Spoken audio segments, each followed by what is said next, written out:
ರಾಜಕೀಯ ಷಡ್ಯಂತ್ರದ ಬಗ್ಗೆ ಪದೇ ಪದೇ ಬೆಟ್ಟು ಮಾಡಿ ತೋರಿಸ್ತಾ ಇದ್ದಾರೆ ದೇವರಾಜೇಗೌಡರು. ಹಾಗಾದ್ರೆ ಸತ್ಯಾಸತ್ಯತೆ ಏನು ಅನ್ನೋ ಪ್ರಶ್ನೆ ಇದ್ದೇ ಇದೆ. 4 ಸಚಿವರ ವಿರುದ್ಧ ಕೂಡ ದೇವರಾಜೇಗೌಡರು ಗಂಭೀರ ಆರೋಪ ಮಾಡಿದ್ದಾರೆ. 3 ಜನರ ಹೆಸರನ್ನಂತೂ ತಗೊಂಡ್ರು ಅವರು +1 ಅಂತ ಹೇಳಿದ್ರು. 4 ಸಚಿವರು ಪ್ಲಸ್ ಎಲ್.ಆರ್. ಶಿವರಾಮೇಗೌಡ ಹಾಗೂ ಮಾಜಿ MLC ಗೋಪಾಲ್ ಸ್ವಾಮಿ ಇವರೆಲ್ಲರ ಹೆಸರು ಉಲ್ಲೇಖ ಆಯಿತು. ಬೌರಿಂಗ್ ಕ್ಲಬ್ ರೂಮ್ ನಂಬರ್ 110ರಲ್ಲಿ 5 ಕೋಟಿ ರೂಪಾಯಿ ಅಡ್ವಾನ್ಸ್ ಕೊಟ್ಟಿದ್ರ ಬಗ್ಗೆ, ಏನಿದು 100 ಕೋಟಿ ಆಫರ್ ರಹಸ್ಯ ಅನ್ನೋದನ್ನ ಮತ್ತೆ ಮತ್ತೆ ಕುತೂಹಲದ ಕೇಂದ್ರ ಬಿಂದುವಾಗಿ ನೋಡುವಂತೆ ಮಾಡ್ತಾ ಇದೆ. 5 ಕೋಟಿ ಅಡ್ವಾನ್ಸ್ ಕೊಡುವುದಕ್ಕೆ ಮುಂದಾಗಿದ್ದು ನಿಜಾನ? ಮಾಜಿ ಸಂಸದರ ಜೊತೆಗೆ ಮಾಜಿ MLC ಹೆಸರನ್ನ ಕೂಡ ವಕೀಲರು ಹೇಳಿದ್ದಾರೆ.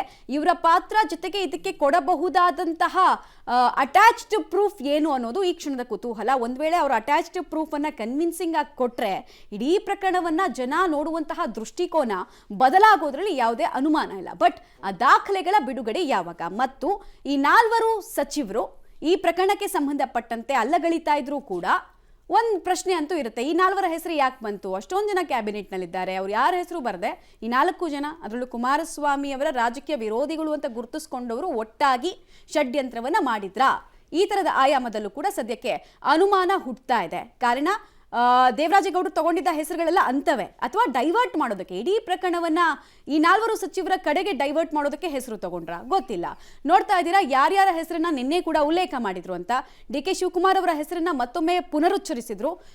ದೇವರಾಜೇಗೌಡರ ಪ್ರಕಾರ ಇವರೇ ಸೂತ್ರಧಾರ ಹಾಗೂ ಪಾತ್ರಧಾರ ಅಂತ. ಇನ್ನೊಂದು ಕಡೆಗೆ ಚಲುವರಾಯಸ್ವಾಮಿ ಅವರು ಕೂಡ ಈ ಪ್ರಕರಣದಲ್ಲಿ ಇನ್ವಾಲ್ವ್ಮೆಂಟ್ ಇದೆ ಅವರದ್ದು. ಕೃಷ್ಣ ಬೈರೇಗೌಡರ ಹೆಸರನ್ನ ಕೂಡ ಉಲ್ಲೇಖ ಮಾಡಿದ್ರು. ಪ್ರಿಯಾಂಕ್ ಖರ್ಗೆ ಅವರ ಹೆಸರನ್ನ ಕೂಡ ಉಲ್ಲೇಖ ಮಾಡಿದ್ರು. 3+1 ಅನ್ನುವಂತಹ ವಿಚಾರವನ್ನ ಹೇಳಿದ್ರು. ಇಷ್ಟು ಮಾತ್ರ ಅಲ್ಲ, ಮಾಜಿ MLCಗಳಾಗಿರುವಂತಹ ಹಾಗೂ ಮಾಜಿ ಸಂಸದರು ಆಗಿದಂತಹ ಶಿವರಾಮೇಗೌಡರ ಹೆಸರನ್ನ ಉಲ್ಲೇಖ ಮಾಡಿದ್ರು. ಡೀಲ್ ಹ್ಯಾಂಡ್ಲ್ ಮಾಡಿದ್ದವರೇ, ಹ್ಯಾಂಡ್ಲರ್ಸ್ ಇವರು, ಹ್ಯಾಂಡ್ಲಿಂಗ್ ಮಾಡಿದ್ದು ಈ ಇಬ್ರು ಅಂತ ಹೇಳಿದ್ರು. ಅದರಲ್ಲೂ ಕೂಡ ಗೋಪಾಲ್ ಸ್ವಾಮಿ ಮಾಜಿ MLC ಅವರ ಹೆಸರನ್ನ ಕೂಡ ತೆಗೆದುಕೊಂಡಿದ್ದಾರೆ. ಈಗಾಗಲೇ ಇಷ್ಟೆಲ್ಲ ದೊಡ್ಡ ಹಗರಣ ಆಗಿರೋದ್ರಿಂದ ಅಲ್ಲಿ ಮೋದಿ ಅವರಿಗೆ, BJPಗೆ ಮತ್ತು ಕುಮಾರಸ್ವಾಮಿ ಕೆಟ್ಟ ಸಂದರ್ಭಗಳನ್ನು ಮಾಡಿರಲ್ಲಿ ನನಗೆ ಸುಮಾರು 100 ಕೋಟಿ ರೂಪಾಯಿ ಆಫರ್ ಕೊಟ್ಟರು. 5 ಕೋಟಿ ರೂಪಾಯಿ ಅಡ್ವಾನ್ಸನ್ನು ದುಡ್ಡನ್ನು ಬೋರಿಂಗ್ ಕ್ಲಬ್ಗೆ ರೂಮ್ ನಂಬರ್ 110 ಕಳಿಸಿದ್ರು. ಆ ಮೀಟಿಂಗಿಗೆ ನನಗೆ ಯಾರು ಹೇಳಿ, ನಮ್ಮ MA ಗೋಪಾಲ್ ಸ್ವಾಮಿ ಇದನ್ನಲ್ಲ, ಚಂದ್ರಪ್ಪಣ್ಣ ಗೋಪಾಲ್ ಸ್ವಾಮಿನ ಸಂಧಾನ ಕಳಿಸಿದ್ರು. ಅಲ್ಲಿ 5 ಕೋಟಿ ರೂಪಾಯಿ ಕ್ಯಾಶ್ ಕೊಟ್ಟು ಕಳಿಸಿದ್ರು. ಅಲ್ಲಿ ಎಷ್ಟು ಕೋಟಿ ಆಫರ್ ಮಾಡಿದ್ರು? 100 ಕೋಟಿ ರೂಪಾಯಿ 100 ಕ್ರೋಸ್. ಯಾರು ಸರ್ ಆಫರ್ ಮಾಡಿದ್ದು? DK ಶಿವಕುಮಾರ್. ಇದಕ್ಕೆ 4 ಜನ ಮಂತ್ರಿಗಳ ಕಮಿಟಿ ಅಂತ ಹೇಳಿದ್ನಲ್ಲ, ಆ 4 ಜನ ಮಂತ್ರಿಗಳು ಯಾರು ಅಂತಂದರೆ ಚಲುವರಾಯಸ್ವಾಮಿ, ಆಮೇಲೆ ಕೃಷ್ಣ ಬೈರೇಗೌಡ, ಅದಾದಮೇಲೆ ಇವರು ಪ್ರಿಯಾಂಕಾ ಖರ್ಗೆ ಮತ್ತು ಇನ್ನೊಬ್ಬರು ಸಚಿವರು. ಒಟ್ಟು 4 ಜನ ಮಂತ್ರಿಗಳನ್ನ ಒಂದು ತಂಡ ರಚನೆ ಮಾಡಿ ಇದನ್ನೆಲ್ಲ ಹ್ಯಾಂಡಲ್ ಮಾಡಕ್ಕೆ ಬಿಟ್ಟಿದ್ದಾರೆ. ಅಲ್ಲಿ ಡೀಟೇಲ್ಸ್ ಕೊಡ್ತಾರೆ ಶ್ರೀನಿವಾಸ್, ಮತ್ತೆ ಜಾಯ್ನ್ ಆಗ್ತಾರೆ. ಶ್ರೀನಿವಾಸ್, ಆರೋಪಿತ ಸ್ಥಾನದಲ್ಲಿರುವಂತಹ ವ್ಯಕ್ತಿ ಗಂಭೀರ ಆರೋಪಗಳನ್ನು ಮಾಡಿದ್ದಾರೆ. ಎರಡೇ ಅನುಮಾನ ಇಲ್ಲಿ ಬರೋದು, ಇಡೀ ಪ್ರಕರಣದ ದಿಕ್ಕನ್ನ ದೃಷ್ಟಿಕೋನವನ್ನ ಬದಲಾಯಿಸೋ ನಿಟ್ಟಿನಲ್ಲಿ ಬಯಸಿದ್ರ ದೇವರಾಜೇಗೌಡರು, ಅಥವಾ ಈ ತರದ ಆರೋಪ ಮಾಡೋದಕ್ಕೆ ಮುಂಚೆ ಅವ್ರ ಹತ್ರ ಸೂಕ್ತ ದಾಖಲೆಗಳು ಇದ್ದಾವ ಅಂತ. 2 ಆಯಾಮಕ್ಕೆ ಸಂಬಂಧಪಟ್ಟಂತೆ ಮಾಹಿತಿ ಕೊಡೋದಾದ್ರೆ.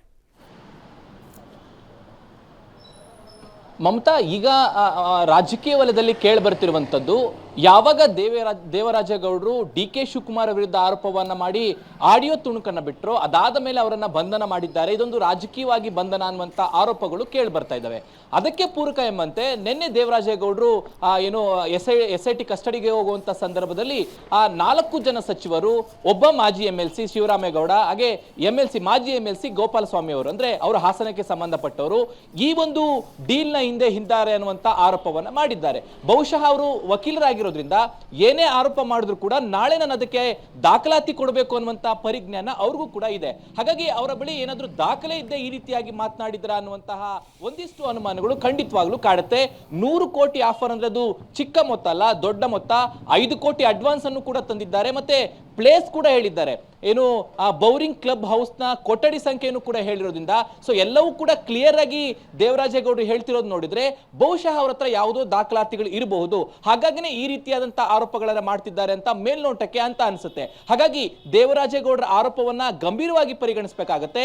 ಮುಂದೆ ಅವ್ರ ಹತ್ರ ಯಾವ ದಾಖಲಾತಿಗಳಿದ್ದಾವೆ ಅದೆಲ್ಲವೂ ಕೂಡ ಮುಂದೆ ಬಂದ್ರೆ ಬಹುಶಃ ಇದೆಲ್ಲದಕ್ಕೂ ಕೂಡ ಒಂದು ತಾರ್ಕಿಕ ಅಂತ್ಯ ಕಾಣುತ್ತೆ.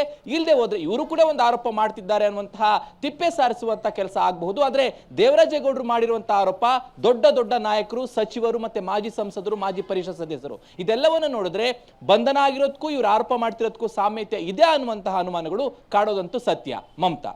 ರೈಟ್ ಶ್ರೀನಿವಾಸ್, ಹಾಗೆ ಸಂಪರ್ಕದಲ್ಲಿರಿ. ಪೆನ್ ಡ್ರೈವ್ ನಿರ್ವಹಣೆಗೆ ಟೀಮ್ ಅನ್ನ ರೆಡಿ ಮಾಡಲಾಗಿತ್ತಾ ಅನ್ನೋದು ಪ್ರಶ್ನೆ. ಆ ಟೀಮ್ ನಲ್ಲಿ ಇದ್ದಾರೆ ಎನ್ನಲಾದಂತಹ ಯಾವ್ಯಾವ ಹೆಸರನ್ನ ತಗೊಂಡ್ರು, ಆ ಹೆಸರಿಗೆ ಸಂಬಂಧಪಟ್ಟಂತ ಡೀಟೇಲ್ ಚಲುವರಾಯಸ್ವಾಮಿ ಅವರ ಹೆಸರನ್ನ ಉಲ್ಲೇಖ ಮಾಡಿದ್ರು, ಕೃಷ್ಣ ಬೈರೇಗೌಡರು, ಪ್ರಿಯಾಂಕ್ ಖರ್ಗೆ ಜೊತೆಗೆ ಡಿ.ಕೆ. ಶಿವಕುಮಾರ್ ಅವರು 110 ಕೋಟಿಯ ಆಫರ್ ಅನ್ನು ಮಾಡಿದ್ರು, 5 ಕೋಟಿ ಅಡ್ವಾನ್ಸ್ ಕೊಡೋದಕ್ಕೆ ಮುಂದಾದ್ರು ಅಂತೆಲ್ಲ ರೂಮ್ ನಂಬರ್ನೆಲ್ಲ ಹೇಳಿದ್ದಾರೆ. ಹೀಗಾಗಿ ಕುತೂಹಲ ಇದೆ, ಮೇಜರ್ ಟರ್ನಿಂಗ್ ಪಾಯಿಂಟ್ ಅನ್ನ ಈ ಹೇಳಿಕೆ ಹಾಗೂ ಇದು ಕೊಡುವಂತಹ ಪ್ರೂಫ್ ಕೊಡುತ್ತಾ ಅಂತ.